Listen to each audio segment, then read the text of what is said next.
Oke, ini masih nggak bisa ya. Oke. Kita mulai saat ya. Ya, silakan. Oke, bismillahirrahmanirrahim. Assalamualaikum warahmatullahi wabarakatuh. Alhamdulillahirabbil alamin wassalatu wassalamu ala asyrafil mursalin sayyidina Muhammad wa ala alihi wa sahbihi ajmain. Senang sekali pada malam hari ini saya berbincang-bincang dengan Ustadz ganteng, Ustadz muda Ustadz Sayuti Hamdani. Beliau kalau saya dulu di Pancor itu beliau adalah salah satu idola. Kalau di Pancor Lombok Timur di Ma'had Darul Quran, beliau juga sekarang beliau dosen di Universitas Pembangunan Nasional, Ustaz ya. UPN itu kepanjangannya ya, Universitas Pembangunan Nasional Jakarta. UPN Veteran. Ya, Universitas Pembangunan Nasional Veteran Jakarta. Veteran Jakarta di Fakultas Agama Islam ya, Ustaz ya. Ya. Dan juga kalau organisasi beliau saya rasa cukup banyak ya. Kalau di Lombok itu setahu saya beliau adalah ketua senat Ma'had Darul Quran wal Hadis. Kalau sudah level senat, kalau di Ma'had itu Ustaz luar biasa ya. Kalau di Pancor ya, karena itu sangat sebuah mungkin menurut saya di antara senat-senat yang lain kalau di lingkungan Lombok menurut saya itu sangat luar biasa. Dan juga kalau Sayuti setahu saya sekolahnya di Lombok, nyantrinya di Pondok Pesantren Darun Nahdlatul Wathon Lombok, kemudian S1-nya di IAIH ya Ustaz ya, di Institut Agama Islam Zanwadi, dan juga sempat ke Malaysia juga Ustaz ya. Meskipun S2-nya belum selesai di situ Ustaz. Ya, keburu menikah. Oh, keburu menikah. Jadi inilah mungkin menikah menjadi tantangan dan cobaan Ustaz ya. Betul. Dan S2-nya alhamdulillah beliau selesai, termasuk cepat juga beliau S2-nya di Sekolah Pascasarjana UIN Jakarta, dan juga sekarang beliau aktif di Masjid Al-Hijrah di Pondok Labu Jakarta Selatan. Beliau merupakan salah pembina pengarah termasuk Ustaz ya untuk program-program kegiatan keagamaan di situ. Nah, hari ini malam ini sebenarnya saya tertarik dari dulu ingin ngajak Ustadz untuk ngobrol-ngobrol terkait dengan isu-isu keislaman ya Ustadz ya. Karena sekarang mau tidak mau ya isu Islam itu menjadi konsumsi publik Ustadz, agama khususnya. Kalau dulu mungkin kalau orang yang bicara agama itu mungkin orang-orang yang tanda kutip lulusan pesantren, kemudian sekolahnya di pesantren. Tapi sekarang mungkin karena dunia sosial media itu mungkin semua orang boleh berbicara tentang Islam. Nah, kenapa saya undang Ustadz Sayuti? Karena beliau menurut saya salah satu yang cukup intens menurut saya lihat dari tulisan-tulisannya dan juga dari gagasan-gagasan tentang kalau saya lihat pikiran Ustadz Sayuti ini saja, mohon maaf di pandangan saya cenderung inklusif ya, terbuka, artinya melihat sisi-sisi keagamaan keislaman itu cenderung lebih terbuka. Nggak mungkin sebagian orang ya. Karena memang sekarang kita dibenturkan Ustadz memandang Islam itu dari sudut itu. Nah, kita akan berbicara tentang fenomena Ustadz dan dakwah nih, Ustadz. Banyak tampil di publik. Mohon maaf, sekarang ini menjadi PR kita bersama. Bagaimana Ustadz Sayuti memandang tentang dakwah yang sangat banyak sekali sekarang di sosial media, di YouTube dan lain sebagainya. Silakan Ustadz. Ya, bismillahirrahmanirrahim. Assalamualaikum warahmatullahi wabarakatuh. Waalaikumsalam.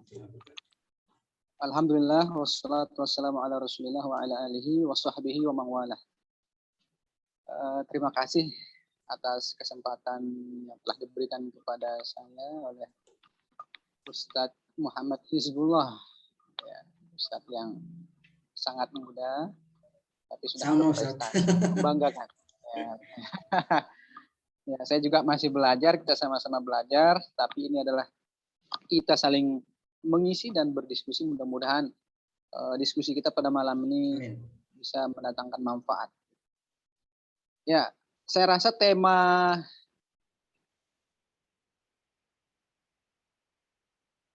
kita pada malam ini cukup menarik karena melihat di kita terkait tentang maraknya atau semakin banyaknya muncul para duat, para penceramah, katakanlah ada yang menyebutnya penceramah, ada yang menyebutnya dai, ustadz. Kalau di Malaysia itu ada tok guru lah. Kalau di Malaysia istilahnya tok guru ya, Ustaz? Ya, ada tok guru. Ada kalau yang levelnya lebih alim, tuan guru kan. Oh, sama dengan kita di Lombok, Ustaz ya? Tuan guru sama tuan guru juga. Nah, kalau saya melihat memang adanya ruang yang sangat terbuka. Ruang yang sangat terbuka seiring dengan kemajuan teknologi informasi, perkembangan yang sangat pesat seperti media sosial, sehingga memberikan ruang dan kesempatan bagi siapapun untuk menyampaikan dakwah. Sebenarnya kan kalau dakwah ini adalah menyampaikan, menyeru sesuatu yang baik. Sehingga karena memang semua orang merasa bahwa dirinya punya hak dan punya keinginan untuk menyampaikan dakwah itu, akhirnya mereka memanfaatkan sisi-sisi ruang yang terbuka itu. Nah, disinilah kemudian menjadi tanggung jawab kita sebagai masyarakat Muslim, bagaimana bisa memilih dan memilah, ya, secara selektif siapa yang memang punya kapasiti, punya kemampuan dan punya otoritas untuk menyampaikan dakwah. Kalau saya melihat tadi di samping karena memang ada platform ya, ada ruang terbuka untuk menyampaikan itu, mereka juga menguatkan argumentasi mereka itu dengan hujah. Hujah mereka seperti ada di salah satu hadis Rasulullah SAW yang menyatakan bahwa balighu anni walau ayatan. Nah, ini yang seringkali menjadi hujah argumentatif mereka, bahwa sampaikan kebenaran itu sekalipun itu hanya satu ayat. Sehingga banyak sekali di antara kita yang menganggap bahwa dakwah itu siapapun bisa menyampaikan. Padahal kalau kita mau melihat, mempelajari hadis ini memang sering sekali dikutip secara sepotong-sepotong. Padahal hadisnya itu panjang sebenarnya. Ya. Kalau saya lihat pendapatnya Prof. Quraish Shihab memahami hadis ini, balighu anni walau ayah, ini ada dua makna. Pertama, sampaikan kebenaran itu walaupun satu ayat, dengan syarat ayat yang ingin kita sampaikan itu betul-betul kita pahami. Kita pahami dari awal sampai akhir. Jangan setengah-setengah. Itu yang pertama. Yang kedua, sampaikan kebenaran itu walaupun satu ayat itu, maksudnya adalah kita fokus terhadap apa yang kita miliki. Makanya disebut walau ayat, satu ayat. Jadi sekalipun kan ada sebagian kita, sekalipun nyantrinya dari awal sampai bahkan perguruan tinggi di satu pesantren, nggak semua kita punya kemampuan mutafannin, mampu menguasai semua disiplin ilmu itu. Tapi kita punya kecenderungan, punya takhusus masing-masing. Ya, contoh kita di ma'had, kita diajarkan nahu, shorab, balik, balaghah, mantik, fikih, arud, dan lain sebagainya. Betul. Tetapi kan semua kita punya kemampuan terbatas. Kita bukan seperti Imam Syafi'i, seperti atau Tuan Guru Bajang yang dapat menguasai semua. Sehingga kita mengambil kecenderungan atau takhusus kita masing-masing. Kalau kita punya kecenderungan di fikih, kita fokus di fikih. Tafsir, kita fokus di tafsir. Nah, ini yang sebagian orang tidak memahami itu. Sehingga ketika dia muncul di publik, dia seperti menguasai semua. Dia sampaikan yang semua. Tadi doang. Iya, dia sampaikan. Ayat. Betul, sampaikan walaupun satu ayat. Padahal maksudnya itu walau ayat, satu ayat itu artinya fokus. Ketika ayah kita ini tafsir, sampaikan tafsir. Ya, betul. ketika hadis, ketika fikih, fikih. Nah, ini jadi seringkali karena memang mereka menggunakan argumentatif dalil tadi, sehingga mereka beranggapan bahwa ketika kita memiliki pengetahuan tentang sesuatu maka sampaikan. Nah, jadi tidak ada pertimbangan apakah ayah itu sudah dipahami dari A sampai Z atau memang dia punya otoritas di situ, punya khusus di bidang itu. Nah, itu yang kedua. Kemudian kalau kita melihat salah satu ayat di dalam Al-Qur'an sebagai dalil adanya kewajiban kita menyampaikan dakwah itu kepada orang lain, kita melihat di situ. Wal takum minkum ummatu yad'una ilal khair wa ya'muruna bil ma'ruf wa yanhauna 'anil munkar wa ulaika humul muflihun. Dan hendaklah kalian, wal takum minkum, di antara kalian itu ada yang menyerukan kebenaran. Nah, di situ kata minkum itu kalau kita belajar ilmu nahwu kan min itu litab'id, itu sebagian. Hendaklah sebagian di antara kalian yang punya kompetensi dan skill saja. Betul. Jadi bukan semua kita yang punya kewajiban untuk menyampaikan itu, tapi ada beberapa, ada sebagian umat Islam yang Allah berikan kemampuan. Ya, baik kemampuan dari segi retorikanya, kemampuan dari segi keilmuannya, kemampuan dari segala-galanya. Nah, inilah mereka yang punya hak, yang punya otoritas untuk menyampaikan dakwah. Tidak semua kita. Nah, ini terkait tentang fenomena. Nah, karena memang kalau saya melihat memang pengaruh media ini luar biasa, sangat luar biasa. Ya, yang penting masyarakat kita ini kan karena tidak memiliki latar belakang keilmuan, kita kan rata-rata nggak sama. Ya, kalau kita mungkin bisa memilih, oh Ustadz ini layak dan tidak layak. Tetapi kan kebanyakan masyarakat kita ini kan tidak bisa menentukan Ustadz ini layak apa tidak menjadi seorang Ustadz gitu. Asalkan fasih Ustadz ya, asalkan fasih membaca Bismillahirrahmanirrahim, hafal Fatihah, pakai sorban dan sebagainya, cocok. Dan mungkin itu menjadi salah satu keyakinan bagi masyarakat bahwa ini cocok untuk dijadikan sebagai referensi. Gitu. Mungkin salah satunya dia melihat bahwa ini cukup bisa hafalkan. Itu salah satu fenomena juga yang kita lihat sekarang di sosial media, di mana-mana, bahwa kalau fasih bacanya itu langsung dijadikan sebagai sumber. Nah, sebelum lanjut Ustaz, tadi juga menarik itu terkait dengan kata minkum itu sebagian ya. Dengan catatan bahwa makna sebagian ini bahwa yang memiliki kemampuan itu adalah yang sebagian itu adalah orang yang memiliki skill dan kemampuan. Tetapi juga mungkin ada yang perlu ditambahkan juga Ustaz, mungkin ada saatnya dakwah itu sifatnya adalah individu, artinya yang sifatnya pribadi, ada sifatnya kolektif, yang sifatnya mungkin nanti ada dakwah fardiyah dan ada mungkin dakwah ijtimaiyah. Mungkin dalam konteks-konteks tertentu mungkin bisa masuk bahwa ada sifat dakwah yang khusus untuk pribadi, misal ngajak orang ke kebaikan. Itu mungkin saya rasa semua Ustaz ya, kalau itu bisa ya. Ya. Tapi kalau dalam konteks publik di sosial media itu mungkin perlu, tadi saya sepakat bahwa harus yang punya latar belakang dan background skill kemampuan. Nah, saya mau tanya Ustaz, gimana cara kita ketahui nih di sosial media itu ini Ustadz yang kira-kira cocok lah saya jadikan sebagai sumber di dalam mengambil, karena kalau kita lihat rata-rata masyarakat Indonesia kita haus Ustadz. Kalau di kampung-kampung mungkin nggak terlalu ya, tapi kalau di perkotaan itu saya beberapa kali menerima pertanyaan-pertanyaan itu, mereka banyak yang haus dengan ilmu-ilmu keagamaan, dan rata-rata mereka akhirnya buka Google, nggak tahu mana Google yang mana untuk referensi Ustadz.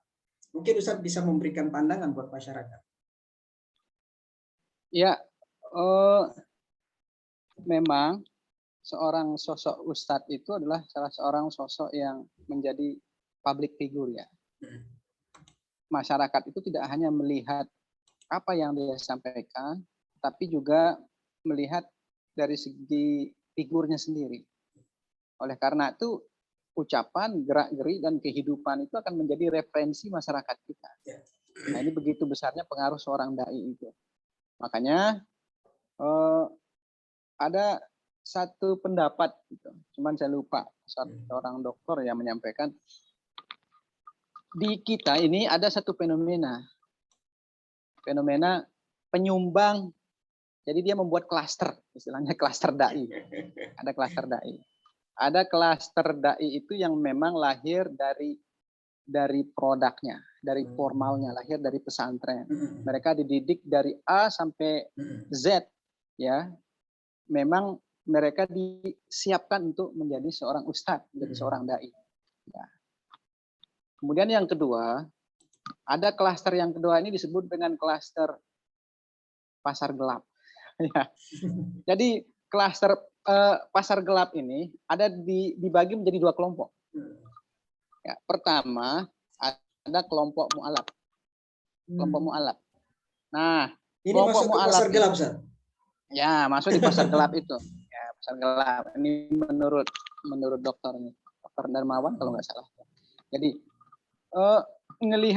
kita melihat adanya fenomena akhir-akhir ini, ya, adanya kontribusi sebagian ustadz terhadap disharmonisasi hubungan antara kita, ya, umat Islam dengan non Muslim.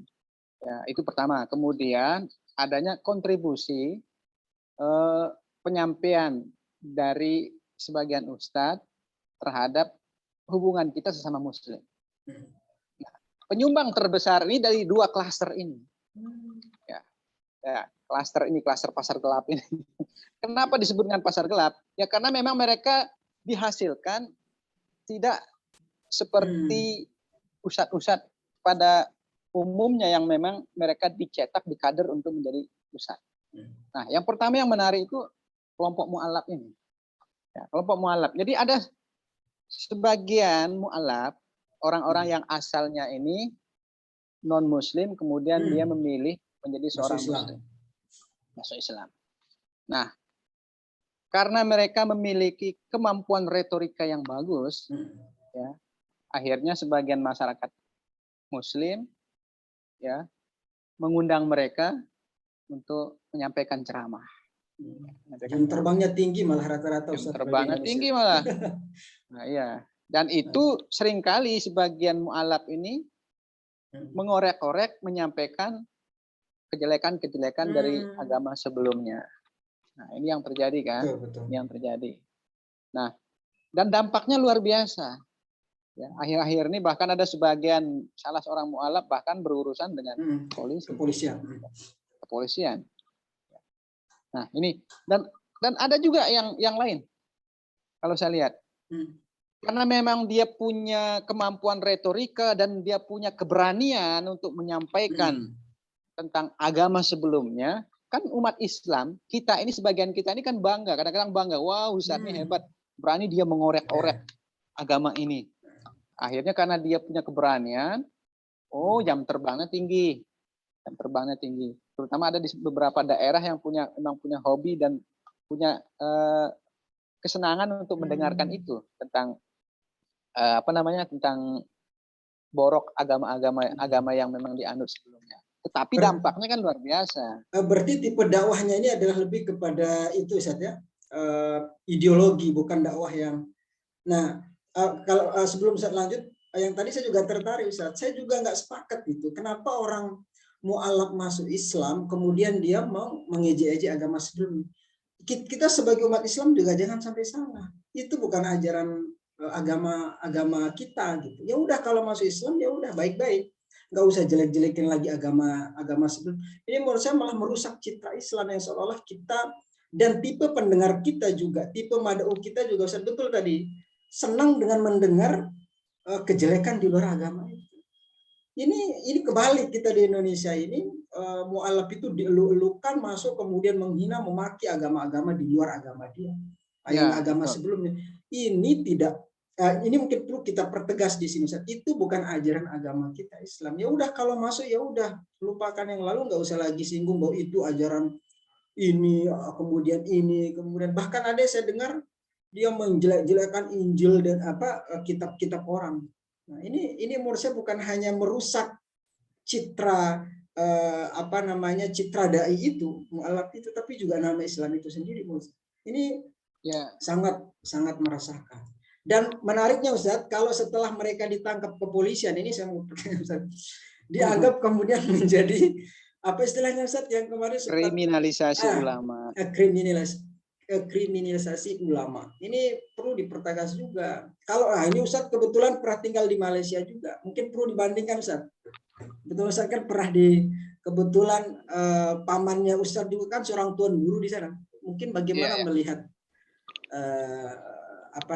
satu sisi perbedaan peraturan di Indonesia dengan yang di Malaysia. Ya, kalau saya melihat di Malaysia itu memang lebih lebih terprogram. Makanya adanya kebijakan Kementerian Agama untuk melakukan standarisasi terhadap para ustadz, para dai itu sebenarnya ingin meniru Malaysia. Malaysia itu dia punya standar jelas. Ya. Makanya saya waktu di Malaysia itu kesulitan untuk mencari panggung, untuk mencari pasar dakwah itu. Karena memang harus memiliki kayak sejenis lisensi. Tauliyah, ya lisensi istilahnya di sana itu kita harus punya tauliyah. Contoh, ketika saya ingin mengisi di satu masjid, saya harus kayak kalau bahasa kita itu ke Kementerian Agama dulu, kemudian di situ saya mendaftarkan apa kitab yang akan saya sampaikan. Sampai kitab juga dipertanyakan. Iya, supaya jelas apa yang kita sampaikan itu kitabnya apa, kemudian kita ini punya latar belakang keilmuan seperti apa. Kemudian nanti bisa keluar sijilnya itu istilah bahasa sananya, tauliyahnya itu baru bisa kita menyampaikan itu. Sehingga kalau kita di Indonesia mungkin, mohon maaf Ustaz, kalau kita di Indonesia begitu mungkin dianggap masa sampai kitab-kitab juga. Kita kan di sini termasuk negara paling bebas, benar kata TGB itu. Makanya salah satu negara terbebas itu di Indonesia, yang orang mau kitab apapun dibahas, mulai dari kitab bahkan Said Qutb, yang mungkin kalau di negara-negara luar itu termasuk ditolak. Kita di sini kitab apapun, mulai dari kitab Salafi Wahabi sampai dengan kitab apapun boleh kan, tanpa melalui izin melalui pemerintah. Jadi di Malaysia itu sampai kitab juga ditanyakan gitu saja. Ya betul itu. Dan saya melihat memang perbedaan para dai-dai kita di sini dengan di sana itu, kalau di sana itu memang orang-orang yang betul-betul ustadz itu. Karena sebagian besar mereka itu kan alumni Timur Tengah kan. Kemudian jarang sekali saya melihat dalam metodologi dakwah itu mereka itu ceramah lepas seperti kita. Jadi fokus dakwah itu fokus. Kebanyakan buka kitab, kemudian audiennya ini juga bawa kitab gitu. Benar, persis kayak tradisi kita di Mahat itu saja. Betul. Jadi mereka memang dididik seperti itu. Nah, kalau kita kan memang perbedaannya seperti tadi. Jadi karena ruangnya sangat terbuka, akhirnya semua ya, dan pemerintah tidak bisa mengawasi itu kan. Bahkan ini sebelum bahkan pemerintah pun pernah ingin ikut terlibat tuh, salah satunya dengan sertifikasi tadi. Tapi ternyata sertifikasi dari Kementerian Agama itu kan habis dibantai juga, akhirnya nggak jadi juga. Kalau nggak salah cuma satu gelombang, itu pun tidak sifatnya, menurut saya tidak se-pure KMUI. Yang bikin heboh itu karena wewenang dari Kementerian Agama itu tidak cocok, bukan lembaga dia untuk mengeluarkan, kata orang yang kontra terhadap isu itu. Yang cocok itu adalah MUI. Kalau menurut Ustaz gimana melihat ini? Kalau MUI boleh nih, kalau Kementerian Agama nggak boleh, karena mereka menganggap kalau MUI, kalau Kementerian Agama takut dipolitisasi. Gimana Ustaz memandang? Ya berarti kan masalahnya sebenarnya bukan di standarisasinya, tetapi masalahnya ini siapa yang mengeluarkan, siapa yang punya wewenang kan. Gitu. Kalau saya rasa kalau pemerintah itu dengan pendekatannya ke ormas, ke umat Islam, dengan menjelaskan alasan dan latar belakangnya, saya rasa semua akan menerima kan. Terkait siapa yang apa istilahnya, siapa yang punya wewenang, memang lebih pas Majelis Ulama Indonesia gitu kan, karena memang kalau ini kan sangat politis sekali kalau di. Tapi banyak juga sekarang Ustadz yang mengkritik MUI juga. MUI juga katanya siapa yang nggak lepas dari politik katanya. Kementerian yang orang yang pro dan kontra juga kasusnya. MUI juga karena dilihat backgroundnya beberapa tahun belakangan itu cenderung agak gimana. Jadi orang yang menganggap bahwa MUI juga seharusnya bukan hanya dia yang punya wewenang satu-satunya kata itu. Tapi lagi sekali memang dua-duanya sepakat Ustaz, memang untuk peningkatan kompetensi dari dai itu memang sangat dibutuhkan. Kebetulan saya juga pernah ikut yang standar kompetensi MUI Ustaz. Kita itu diuji itu bahkan dilatih terkait dengan wawasan keislaman dan kebangsaan kita. Jadi ustadz yang ingin dicetak oleh MUI itu bagus, antara keagamaan dan kebangsaannya itu harus berjalan. Karena jangan ustadznya kuar-kuar tapi anti Pancasila, kemudian anti perbedaan dan sebagainya. Itu yang tidak mau yang tidak mau dilihat oleh MUI gitu. Menurut saya itu bagus sekali. Nah, kemudian Ustadz, saya ingin Ustadz memandang juga isu tentang dai bertarif Ustadz. Ya. Bagaimana Ustadz memandang hal ini? Kebetulan saya juga sering menghadapi, saya juga pernah posisi-posisi seperti itu. Gimana Ustadz memandang hal ini? Oke, Kak, mungkin saya ingin sambung sedikit yang tadi biar tidak terpotong ya, terkait klaster-klaster tadi itu. Baru sampai 2 tadi saja, yang pasar gelap. Ya. Nah, yang pasar gelap itu yang menyumbang tadi itu disharmonisasi. Nah, tadi kan ada yang mantan yang apa namanya? Yang mualaf. Ya. Sering karena memang mereka tidak punya, artinya belum siap sebenarnya menjadi seorang ustadz, tetapi mereka dipaksa siap untuk menjadi ustadz karena punya kemampuan untuk mengobok-obok agama sebelumnya kan. Nah, seperti itu. Kemudian ada juga sebaliknya saya lihat, karena memang dari mu'alaf ini juga seperti itu, akhirnya muncul juga tandingan. Kalau saya lihat tandingan, contoh yang kemarin juga pernah ketangkep juga. Yang maksudnya tandingan gimana sih?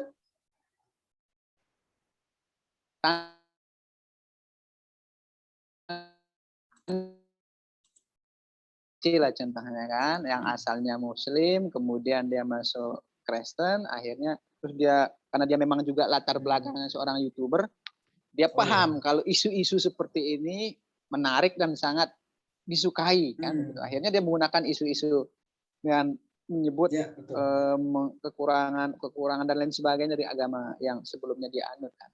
Nah, tapi ini yang sebenarnya kita tidak inginkan. Dua-duanya sudah ditangkap. Ya, artinya tidak boleh ada panggung, tidak boleh ada ruang untuk siapapun saja. Mau mu'alaf, mau murtad, bahasanya mau mu'alaf maupun yang murtad gitu lah. Untuk nggak ada panggung untuk isu-isu yang sifatnya intoleransi gitu ya. Intoleransi itu tidak boleh. Apalagi kalau saya lihat mungkin ya ada motif ekonominya memang karena memang si ini juga seorang YouTuber begitu. Akhirnya dia juga menggunakan isu-isu ini. Bagaimanapun apapun alasannya, intoleran itu tidak ada panggung di kita, dan kita mengapresiasi dari pemerintah yang cepat ya menyelesaikan masalah. Itu yang pertama tadi. Kemudian yang kedua, dari klaster pasar gelap yang saya sebut tadi ini adalah kelompok sebagian umat Islam yang memang sebelumnya ini mereka terjun ke dunia gelap. Sebelumnya mereka punya kehidupan penuh maksiat dan lain sebagainya. Tetapi karena ada hidayah, akhirnya mereka bertaubat. Hijrah mereka pun mungkin tampil, ya betul, tampil religius, kemudian hijrah. Ya, sangat gampang sekali melihat mereka ini dengan pakaiannya, kemudian tampilan dari sebelumnya jenggot, enggak jenggot, sekarang jenggot, ya kan? Nah, karena sebagian mereka juga punya kemampuan retorika tadi ya, kemudian mereka akhirnya mengeksploitasi masa lalu. Ini modal mereka sebenarnya. Ya, mereka tidak punya bahan. Mereka tidak punya kemampuan untuk menyampaikan itu. Dia tidak punya kedalaman ilmu. Tetapi tadi karena modalnya salah satu-satunya yaitu eksploitasi masa lalu, akhirnya mereka muncul menjadi seorang sosok ustadz. Ya. Motivator dengan alasan mungkin bisa ustadz. Ya, akhirnya bisa mungkin dengan alasan bisa menjadi motivasi supaya orang lain yang mendengar jangan seperti saya loh, kan seperti itu. Nah, oke, satu sisi bagus.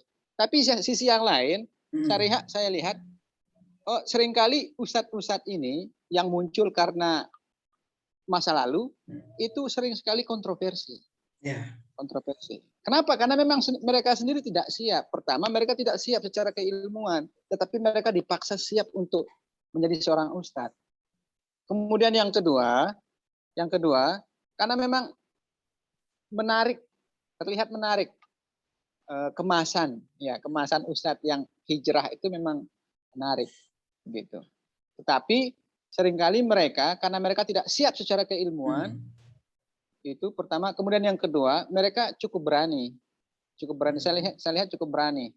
Dan juga, mohon maaf Ustaz, dan juga isu-isu yang masalah tradisi, keagamaan, kemudian fikih yang sifatnya fikih ikhtilaf juga ikut dikomentari. Itu yang sempat heboh juga. Itu maksud saya, mereka tidak memahami kemampuan mereka, ya, tetapi mereka cukup berani untuk menyampaikan hal-hal yang sebenarnya mereka tidak masuk di situ. Ya, tidak seperti masuk suara azan untuk bayi yang lahir juga nggak ada dalilnya. Ada seorang artis hijrah yang begitu. Musik juga haram. Mengatakan Nabi tersesat juga, coba-coba menjadi seorang mufasir. Prof. Quraisy Shihab saja sampai doktor, dari nol perjalanan sehingga beliau bisa menjadi seorang mufasir. Nah, dia ya, hanya bermodalkan eksploitasi masa lalu, kemudian berani menafsirkan Al-Quran dengan tafsirannya sendiri. Kan sangat bahaya sekali. Nah, ini maksud saya. Jadi cobalah ya, mereka yang ini ketika memilih menjadi seorang muslim itu bagus, kemudian memilih menjadi hijrah itu sangat bagus, tetapi manfaatkan. Saya lebih baik kalau menurut saya itu perdalam dulu ilmu agama itu.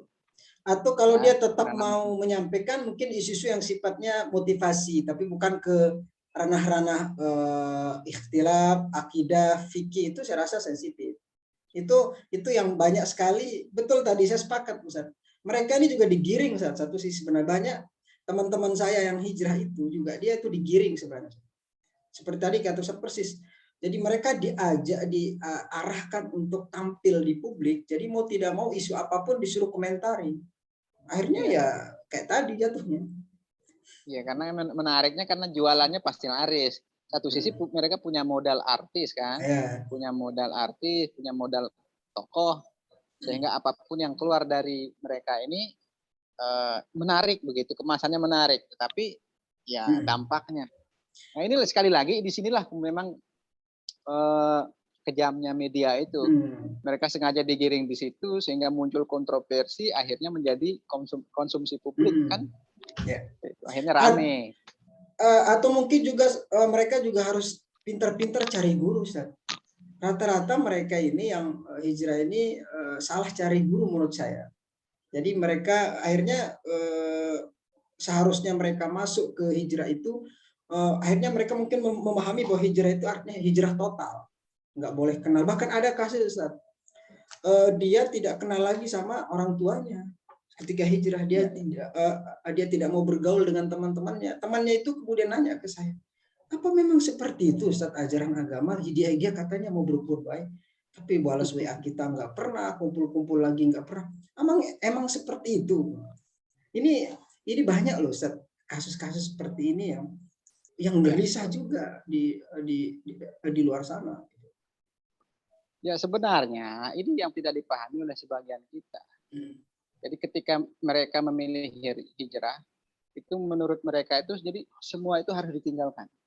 Padahal kalau kita lihat, saya pernah tulis kemarin itu, berislam itu simple itu, cukup jujur itu kan. Nah, coba ini dipelajari bagaimana Rasulullah itu ketika ada orang mau masuk Islam, yang ditanamkan dalam pikiran mereka itu bahwa Islam itu sangat enak.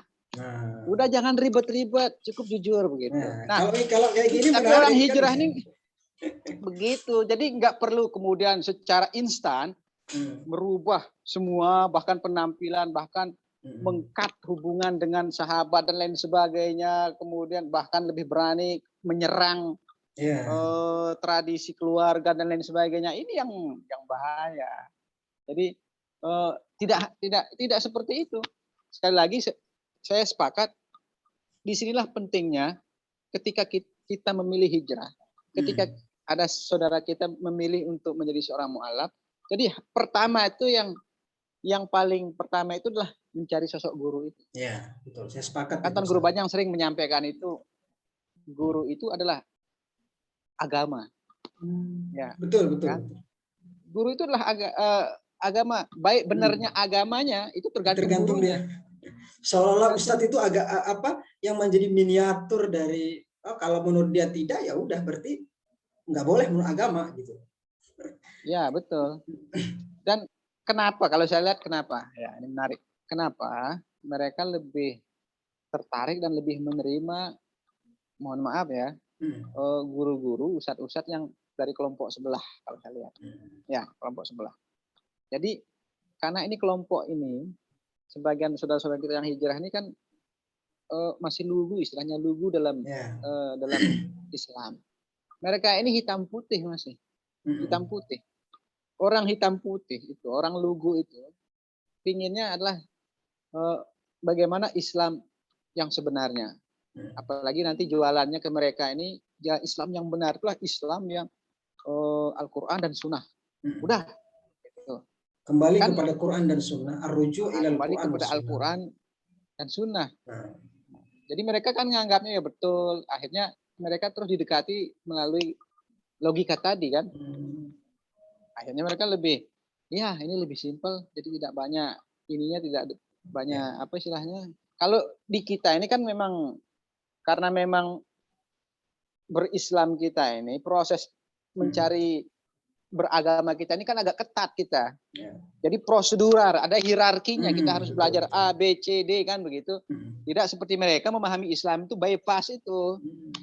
Ya, Islam bypass itu. Kalau kita kan tidak. Nah, ini kalau untuk mereka yang baru-baru ini mungkin berat menurutnya.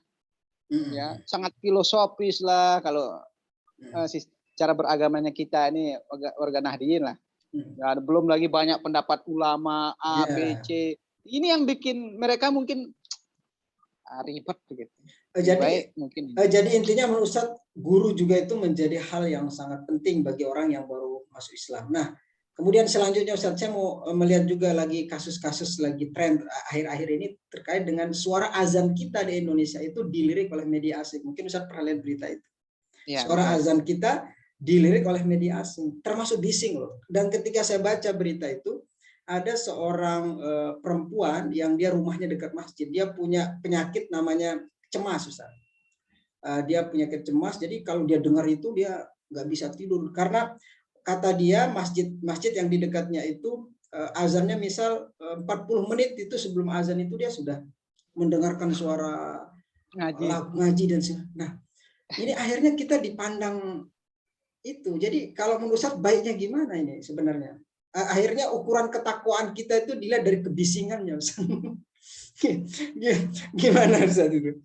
Ya, memang ada sebagian orang mengatakan itu, bahkan ada itu seorang Gojek, ini ceritanya Ustadz.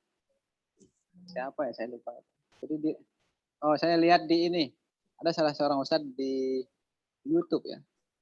Jadi dia suatu saat pergi kemana gitu, kemudian dia pakai Gojek, dia pergi ceramah. Kemudian karena dia lihat penampilannya salah seorang ustadz, dia pakai jubah, akhirnya Gojek ini mengatakan Islam itu agama yang paling bising ya katanya. Ribut. Memang kenapa? Ya, agama itu agama paling bising. Kenapa kamu mengatakan begitu katanya? Iya betul. Jadi sebelum azan udah ngaji, kemudian azan lagi, kemudian ngaji lagi, belum ceramahnya, belum ini kan. Apa memang Tuhan kalian itu tuli atau seperti apa? Makanya harus bising-bising semua kan begitu. Nah, pertanyaan tapi masuk akal Ustaz ya? Iya, satu sisi seperti itu. Padahal kan Tuhan itu maha mendengar katanya.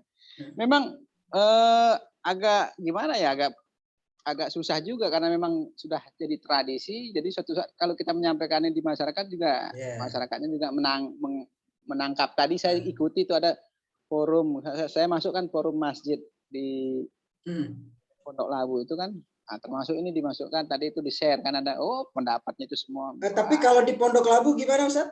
apakah 40 menit sebelum azan ada Ya, kalau berapa saya menit? lihat sebenarnya tergantung karakter tempat tinggalnya. Nah, Oh iya contoh betul, kayak saya sepakat. di saya, ya di saya itu kan depan ada rumah sakit, Ya, depan ada nggak rumah cocok ya sakit. Ustaz ya. Kemudian, 40 menit. nah jadi kalau kami di sana itu tidak mengaji, jadi langsung azan. Oh. Dulu ya. Hmm. Tapi sekarang ini kita langsung azan. Kita menghormati kan yang di rumah sakit itu. Ya, kalau konteks Jakarta saya rasa kurang tepat kalau menurut saya Ustaz ya. Jakarta yang kota Ya, perkotaan kayak tempat tinggalnya Ustaz di Masjid Al-Hijr itu kan udah rame betul kemudian orang rumah sakit di situ. Kalau suara itu ya bisa jadi akan mengganggu. Tapi kalau kayak ya, di Lombok menurut saya masih pas ya Ustaz ya. Kalau ya. Makanya kita tadi, tradisi di Lombok. Saya ya sepakat makanya tadi tadi saya lihat. tergantung lokasi Ustaz. Jadi kita lihat karakter masyarakat kita. Kalau di perkotaan, kemudian di komplek-komplek ini kan, pertama karena memang masyarakat kita di situ tuh orangnya sibuk kerja. Jadi mereka punya kesempatan untuk istirahat itu hanya malam kan, hanya malam. Nah disinilah pentingnya kita saling toleransi itu, saling toleran antara pengurus masjid, kemudian dengan masyarakat. Jadi seandainya pun kita memutar ngaji tapi yang paling kecil atau pakai speaker dalam, ya speaker dalam. Nah karena kalau masyarakat kita yang agak ke dalam, yang Betawi kan, dalam itu bukan komplek, biasanya mereka ini wah subuh-subuh itu udah kedengeran itu baca sholawat, baca ini, tapi mereka semua di situ memang sudah ada kesepakatan, sudah ada kesepakatan. Dan rata-rata mereka juga memang orang lama yang tinggal di situ, dan kayak Betawi itu menurut saya masih relevan. Tapi kalau dalam konteks-konteks kayak Jakarta Selatan yang khususnya di tempat pusat itu saya rasa masih perlu. Tapi Pak Yusuf Kalla selaku ketua DMI ya, beliau juga sudah memberikan masukan. Ya Budiono sudah ada juga tuh dulu kan edaran. pernah. Bahkan kemarin juga Zaskia Adiameka itu kan pernah masuk berita juga Ustaz. Waktu Ya, sahur betul. itu kan heboh Betul. juga itu. Tapi Iya, yang ingin saya komentari juga Ustaz, masyarakat kita takut untuk ngelapor karena dianggap penistaan agama dalam konteks dia yang tempatnya pas, misal kayak Zaskia Adiameka di Jakarta. Saya rasa mungkin wajar mereka punya keluhan seperti itu. ya Kalau di kan sudah kota-kota banyak yang sudah banyak kasus. Dulu kasus di mana itu, yang sampai sekarang justru yang lapor tuh masuk penjara kan? iya Yang betul. ada perempuan tuh di mana itu yang kemudian terjadi sempat rusuh itu? Kasus itu saya ikuti itu karena juga bagian diskusi kita di kampus juga. Itu juga kan gara-gara dia protes suara azan. Ya, ya. Nah, jadi yang ini kan tersinggung, akhirnya kan bakar-bakaran itu, sampai bakar-bakaran kan. Nah, kemudian ada terakhir kemarin di mana, kalau nggak salah di Tangerang. Di Tangerang itu yang, kalau yang ini Muslim, sama-sama Muslim, tapi dia protes kan, karena dia waktu itu kurang sehat tuh gimana. Nah, inilah pentingnya kita itu saling toleran, itu sebenarnya saling toleran. Tapi tadi saya sepakat, kalau menurut Ustadz itu tergantung letak kita di mana. Artinya kalau yang makanya kita harus bijak-bijak melihat posisi kita di mana. Kalau ada di kota perkotaan yang cukup masyarakatnya beragam sekali, dan juga itu pun masjid bukan masjid warisan. Warisan itu dalam arti kan ada masjid yang kadang udah dari sono Anda belum lahir turun juga masjid temurun. ada. Ya, itu mungkin kita juga harus pelajari. Dan kemudian pemerintah juga harus memberikan sejenis edukasi mungkin sebenarnya. Gimana menyikapi hal ini, karena ini sangat sampai bakar-bakaran loh, sampai banyak orang yang pindah rumah loh gara-gara itu. Kalau baca laporan ini bukan lagi mengenai kasus, tapi udah nanti masuk kepada pengerusakan. Ini kalau nggak diberikan pandangan, dan juga mungkin teman-teman kita Muslim juga perlu juga dipahami bahwa azan itu bukan diartikan sebagai suatu menjadi kunci ketakwaan. Suara azan itu adalah suara ketakwaan, jadi semakin kencang itu semakin takwa. jadi bukan itu gitu ya Ustaz ya, yang diberikan ke masyarakat kita. Jadinya letak geografis itu sangat menentukan Ustaz ya. Ya, kalau saya melihat kan ada satu kebanggaan sebenarnya di masyarakat ini. Makanya kenapa kemudian ada lomba-lomba bikin menara. Apa tidak cukup itu? Sedangkan sebenarnya masyarakatnya berapa sih? Tapi karena dia ngelihat sebelah kampung itu masjidnya megah, wah, kemudian dia pun ikut membangun menara setinggi-tingginya. Padahal itu dia nggak butuh sebenarnya masjid itu, kan. Dan ini yang seringkali membuat masalah seperti itu. Ya, masyarakatnya hanya seberapa, tetapi dia bangun menara tinggi-tinggi. Dan speakernya di atas, di menara yang paling atas sih, Ustaz. Wah, iya. Tapi kalau di rumah, betul, di rumah itu kan bukan masyarakat yang plural, kan. Artinya memang satu ini. Jadi tidak ada masalah. Iya, nggak ada masalah. Jadi nggak ada, justru ketika satu saat, ini pengalaman saya kemarin waktu pulang di kampung. Jadi pernah ada, iya. Jadi mereka punya, ada pengurus punya kesepakatan untuk apa namanya, tidak memakai speaker luar ketika sholat, kan, hanya waktu azan. Pertimbangan ada tetangga yang sakit, gitu, ada tetangga sakit. Oke, ini bisa berjalan dulu. Tapi lama kelamaan juga jadi pembicaraan juga dari masyarakat kita. Oh, jadi kok ini masyarakat suaranya kita belum terima, Ustaz, ya? Enggak terima juga, karena memang selama ini kan mereka mengetahui pergerakan jamaah di dalam masjid, imam itu dari suara itu. Jadi alasan sebagian masyarakat kita ini, bagaimana kita tahu, kita ini kan masbuk. Ini kira-kira imamnya udah rakaat keberapa, tahu-taunya udah selesai. Memang logis juga. Dan saya ngelihat itu ada sebagian jamaah kita yang datang udah selesai sholatnya. Jadi nggak tahu pergerakannya. Iya. Dan kemudian Ustaz perlu juga diperbaiki juga dari yang tukang azan itu. Kalau azan itu kan panggilan syahdu. Kalau bisa yang suaranya bagus-bagus. Saya rasa kalau suaranya bagus, nggak mungkin protes orang-orang sana saja. Jadi yang mohon maaf nih, banyak juga yang azan itu udah, apalagi subuh kakek-kakek. Kita bukan tidak mensyukuri bahwa upaya dia, tapi itu juga syiarnya kurang. Itu mungkin satu sisi yang menyebabkan kalau azannya bagus, seperti suaranya Ustadz Sayuti itu, wah, itu orang gak ada yang protes, Ustadz, ya. Ya memang di sinilah perbedaan masjid kampung, masjid kota. Jadi kalau masjid kampung itu kan belum terurus secara profesional. Jadi siapapun bisa untuk azan, untuk jadi imam. Yang penting mereka mau. Tapi kalau di kota kan profesional. Akhirnya pengurus itu bisa memilih siapa imam yang paling baik, siapa muadzin yang paling baik. Itu kalau saya melihat. Jadi intinya kalau dalam konteks polemik azan ini, satu, kita harus lihat tempatnya saja. Tadi saya simpulkan. Yang kedua adalah mungkin saya tambahkan tadi, perlu juga yang azan itu suaranya yang bagus-bagus. Walaupun di kota juga saya rasa banyak yang kalau subuh-subuh dia lihat yang biasa-biasa aja azannya. Padahal subuh itu harusnya lebih itu, Ustaz. Banyak loh kasus-kasus itu. Jadi perlu kayak alumni-alumni PT EKI ini perlu disebarkan lagi di Jakarta ini, ya. Nah, kalau yang tadi juga itu menarik, berapa klasifikasi itu saya pun belum pernah dengar itu menarik tadi, yang ada kasus apa yang pertama, Ustaz, tipe pendai kita di Indonesia. Yang pertama tadi apa, Ustaz? Yang sebelum pasar gelap. Oh, tadi yang Ustaz kita yang memang secara formal dilahirkan untuk menjadi seorang dai, kan. Ya murni dai lah. Kader. Ya memang dikader untuk secara keilmuan, secara mental, mereka dikader untuk menjadi seorang ustadz, kan.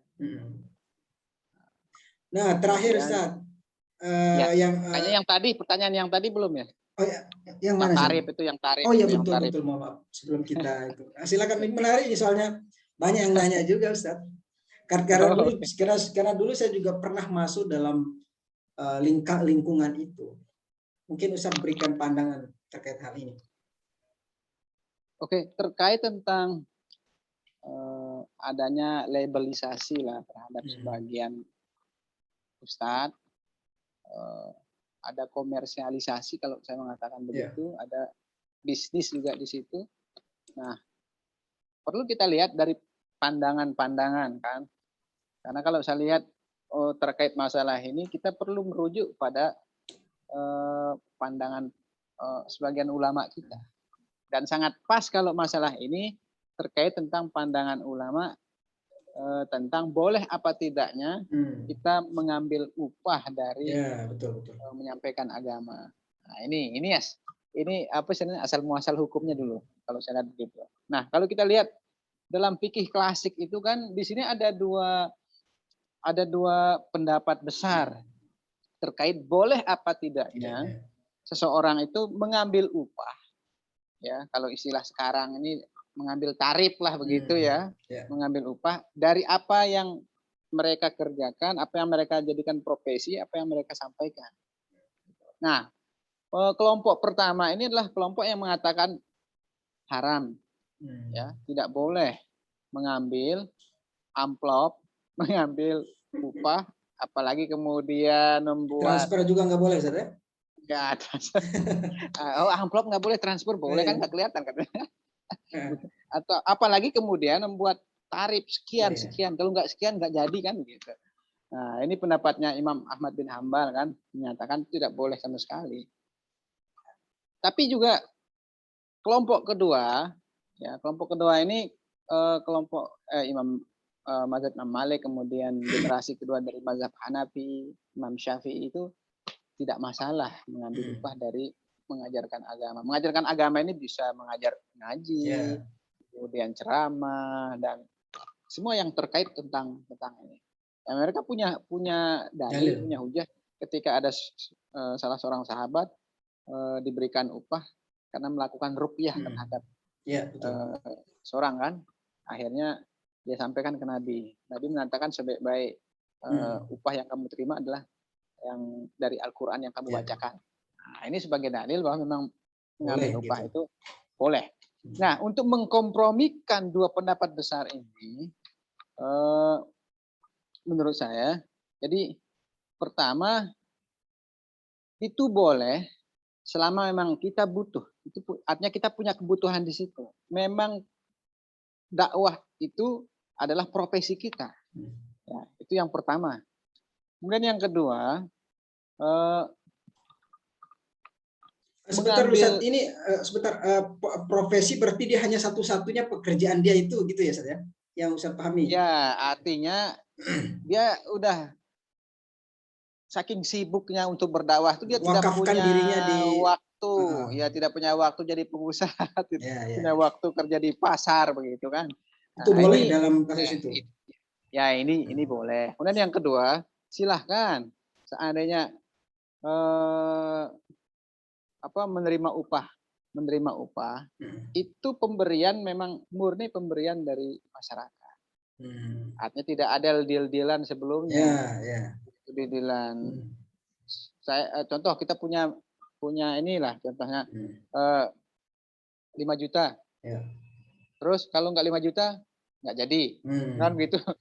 Nah, ini bisnis atau komersialisasinya lebih kuat daripada ini kan gitu. Cuman kan biasanya kita kalau ngundang ustadz itu kan contoh pengalaman di masjid itu kan sering kita saling tanya kan, sering tanya. Itu biasanya kalau ustadz A itu biasa berapa sih dikasih? Oh, biasanya sekian. Kalau ini nggak masalah karena diambil dari faktor kebiasaan. Oh, dia biasanya dikasih 3 juta. Tapi kalau suatu saat kemudian ngasihnya kurang dari itu, nah ini tergantung situasi hati sang dai kan gitu. Kalau karena dia dikasih kurang kemudian besoknya dia nggak mau datang lagi di situ, nah ini masalah. Itu kan pernah ada kasus saya punya pengalaman juga. Saya punya pengalaman juga dulu waktu di Batam itu kan, Jadi ada sebagian ustadz ketika saya di situ kemudian saya masuk di perkumpulan dai Mubalik Batam itu, ya karena saya orang baru, ya tentu diberikan lokasi-lokasi yang jauh-jauh gitu kan. Nah, saya sering menyerap di pengurus masjid. Di sini sering kosong katanya. Kenapa sering kosong? Karena mungkin pertama jauh, kemudian yang kedua amplopnya sedikit. Memang sangat sedikit. Dari tempat saya itu jauh.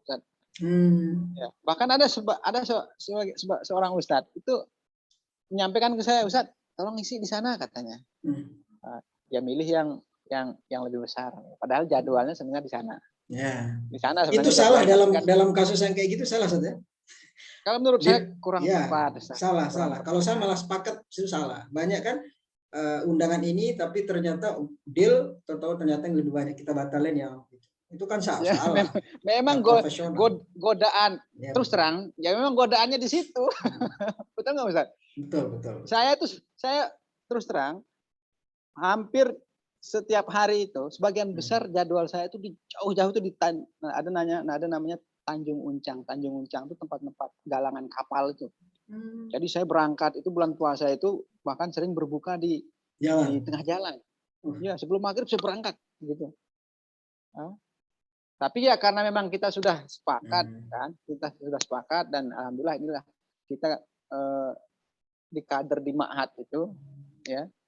Lillahi ta'ala, dengan safari Ramadan dan lain sebagainya, saatnya udah biasa dikasih, alhamdulillah, nggak dikasih juga ini.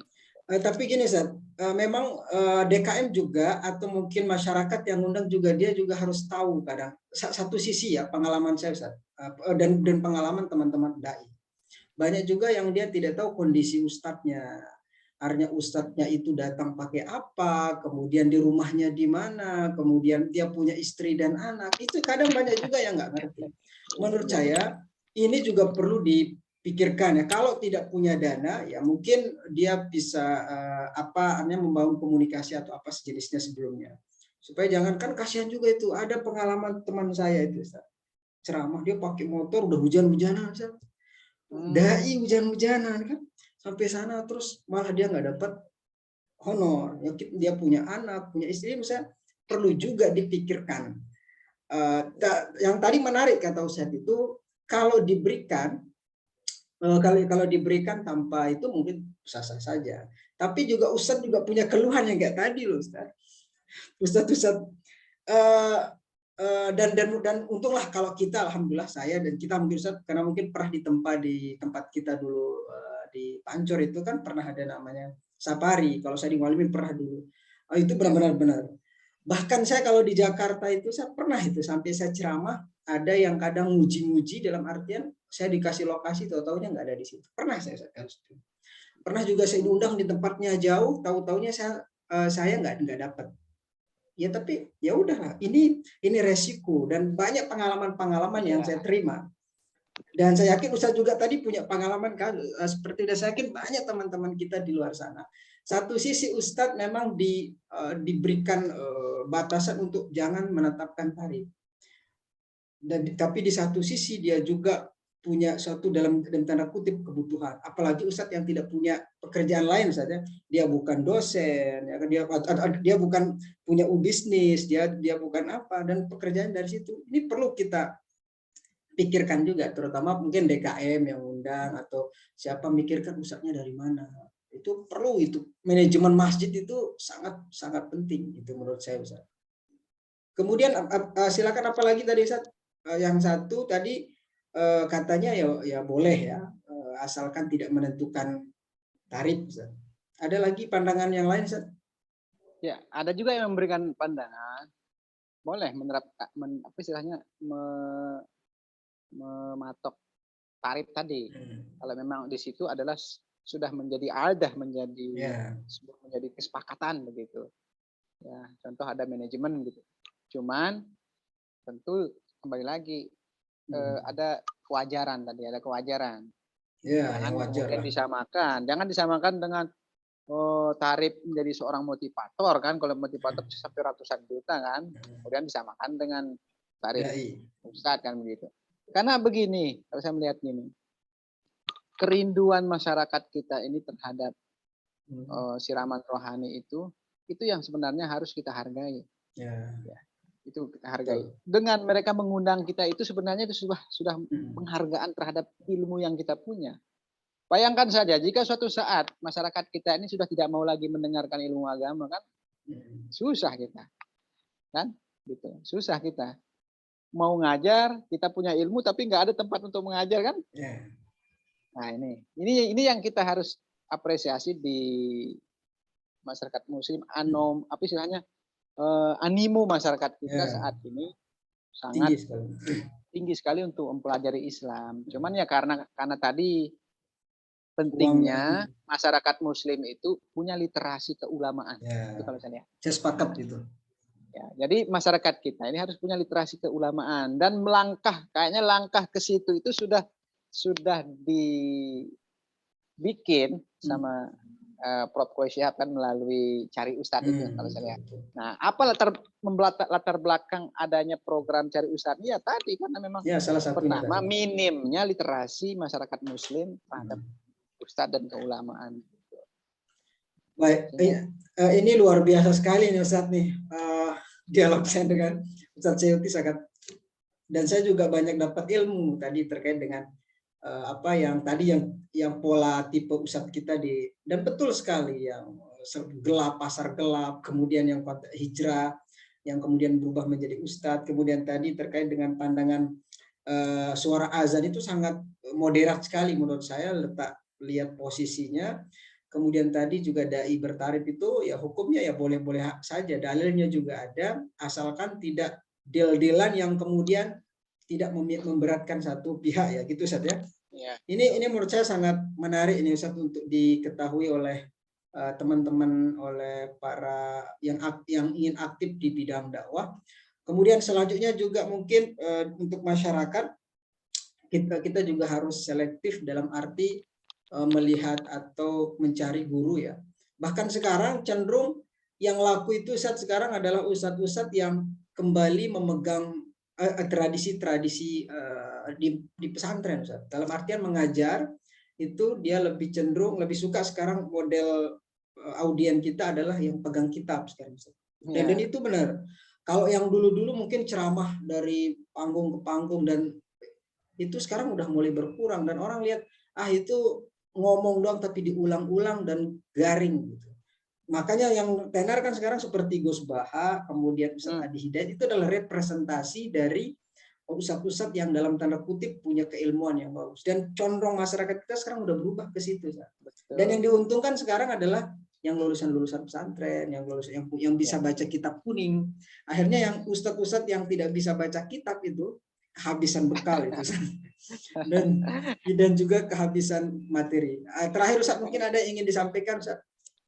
Oke, saya ingin menyampaikan pesannya Prof. Koy Shihab terkait tentang bagaimana memilah, mencari sosok ustadz, figur ustadz gitu yang bisa menjadi pegangan kita masyarakat Muslim ya. Jangan hanya melihat ustadz itu hanya dari sisi entertain saja.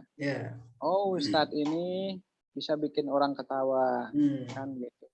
Kemudian ustadz ini karena dulu dia pernah jadi ustadz pemain di TV film, atau di mana? Ya, di TV dan lain sebagainya. Kan ini kecenderungan adanya fenomena masyarakat kota itu kan seperti itu. Yang penting dia bisa membuat kita ketawa-ketawa. Ya, ini menarik kan begitu. Nah, kemudian ya itu yang selanjutnya kata Prof. Koy Shihab, mencari dai, mencari sosok figur ustadz itu carilah sosok figur ustadz yang moderat. Yang moderat, yang berpaham moderat. Yang berpaham moderat, yang tawasud tadi. Apa maksudnya? Ya. Ustadz atau figur ustadz yang memiliki pemahaman moderat itu adalah ustadz yang pertama jauh dari mereka itu caci maki tadi. Makanya sosok ustadz yang moderat itu kita tidak akan menemukan dari mereka itu caci maki. Ya, tidak akan ada hinaan. Yang pertama. Dalam sekali kata-kata Pak Quraisy itu betul. Ya, yang kedua, mencari sosok atau figur ustadz itu adalah yang tadi moderat ya. Moderat itu tadi maknanya apa? Jauh dari caci maki, kemudian menghina dan lain sebagainya. Nah, kemudian moderat itu maksudnya adalah memiliki kemampuan dan kedalaman ilmu. Di samping dia tidak mencaci maki, tetapi juga dia punya kedalaman ilmu. Punya kemampuan, memang punya kemampuan di situ. Baik kitab kuningnya, retorikanya, kemudian akhlaknya. Jadi sangat representatif sekali seorang dai yang mutawasid itu, yang tawasud itu. Nah, ini yang menarik. Kenapa? Karena memang seperti tadi yang saya sampaikan, ustadz itu, sosok figur ustadz itu sangat menentukan sekali bagaimana keberagamaan seseorang. Nah, ketika yang menyampaikan, memegang podium itulah orang-orang yang hanya keluar caci maki, ya. Kemudian ketika ada dia memiliki apa namanya berlawanan dengan seseorang, dia sampaikan di situ. Nah ini kan sangat bahaya sekali, sangat itu ya. Baik, cukup Ustaz ya. Terima kasih banyak nih, luar biasa. Saya banyak isu-isu dakwah juga saya yang belum saya dapat, itu saya dapat lagi tadi isu-isu pemetaan, kemudian melihat sesuatu itu lebih moderat ya. Ini mungkin mudah-mudahan menjadi penambah buat terutama orang-orang yang tertarik dengan isu-isu sosial, isu-isu keislaman yang saat ini banyak orang bertanya-tanya di luar sana. Islam itu begini, tapi emang ekspresinya harus begini gitu. Oh Islam itu begini, tapi emang harus seperti ini bentuknya. Ini banyak orang bertanya, tapi dia nggak berani bertanya, Ustaz. Banyak itu di luar sana yang sering bertanya ke saya tentang itu. Dia takut dianggap penistaan. Ada yang sampai berpikir hanya nanya itu udah nggak berani. Oh jangan-jangan saya dianggap penistaan. Padahal dalam Islam seperti kata Ustadz tadi ya simpel, Islam itu simpel, nggak sesulit itu. Lagi sekali terima kasih Ustadz atas waktunya. Ya, alhamdulillah. Mudah-mudahan nanti lain kali kita bisa minta pandangan Ustadz lagi. Terima kasih Ustadz.